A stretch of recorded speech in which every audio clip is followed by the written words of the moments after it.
Hola, mi nombre es Johan Fabián Puentes. Soy administrador público y periodista, especialista en Derecho Público y especialista en Finanzas Públicas. Hoy, a través de este video, quiero hablarte un poco sobre finanzas públicas. Iniciaremos con la evolución de los ingresos y gastos desde la Constitución del 91 en Colombia. Iniciaremos un análisis exhaustivo sobre la recaudación de impuestos. Posterior a ello, revisaremos muy bien el estado actual de las finanzas públicas, la deuda pública y el déficit fiscal.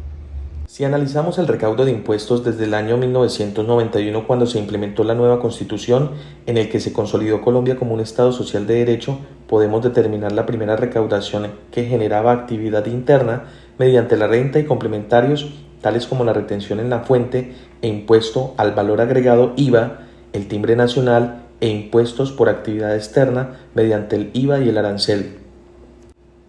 Colombia ha basado sus finanzas en gran manera soportadas por la deuda pública, tanto interna como externa. Por eso hacemos un análisis desde el año 91, inicio del periodo presidencial de César Gaviria, en el que los ingresos estaban por el orden de los 3.164.000 millones de pesos y los gastos en 3.287.000 millones de pesos, generando un déficit minúsculo de 123.000 millones de pesos, comparándole con el de la actualidad, que supera los 77 billones. Esta época fue muy buena para nuestro país en materia fiscal, ya que desde 1993 no volvimos a ver un superávit,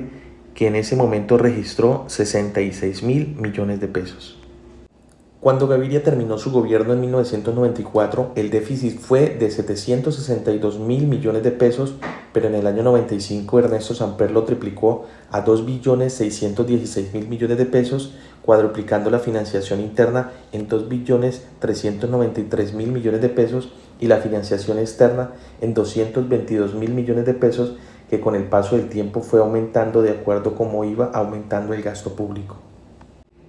El comportamiento de recaudo por parte de la DIAN por el concepto de impuestos permitieron robustecer los ingresos, pero a raíz de lo garantista que fue la Constitución del 91, los gobiernos empezaron a implementar políticas de subsidio para el bienestar de los colombianos más vulnerables, y esto motivó a los gobernantes de turno a implementar subsidios de toda clase para resolver las necesidades básicas insatisfechas de la población más necesitada en el territorio, y asimismo en los gastos de funcionamiento e inversión, sobre todo en servicios públicos, también fueron aumentando.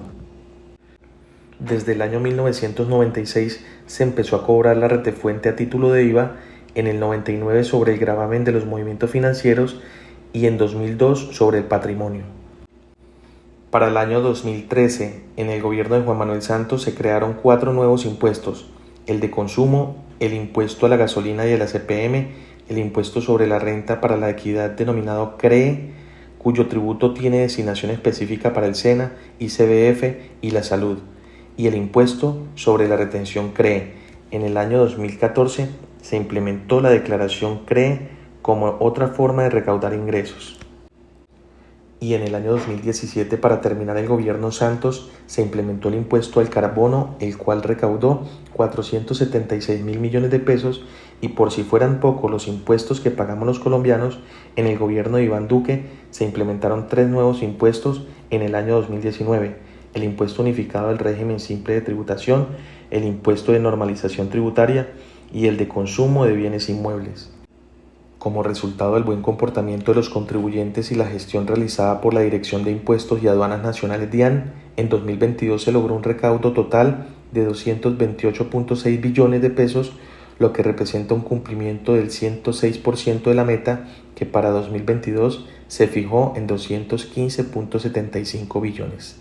Con la reforma tributaria para la igualdad y la justicia social de Gustavo Petro, implementada mediante la Ley 2277 de 2022, se mantienen los impuestos históricos y se muestran unos presupuestos representativos, de los cuales se destacan el de educación, que alcanzó un histórico de 54.8 billones de pesos, el de Hacienda por 52.4 billones, el de Defensa y Policía por 48.3 billones y 47.73 billones de pesos para financiar gastos en materia pensional. En 2022 los ingresos fueron de 238.4 billones de pesos y los gastos de 315.8 billones de pesos, con un déficit fiscal de más de 77 billones y una deuda pública total de 847.7 billones de pesos con corte a 30 de julio de 2023.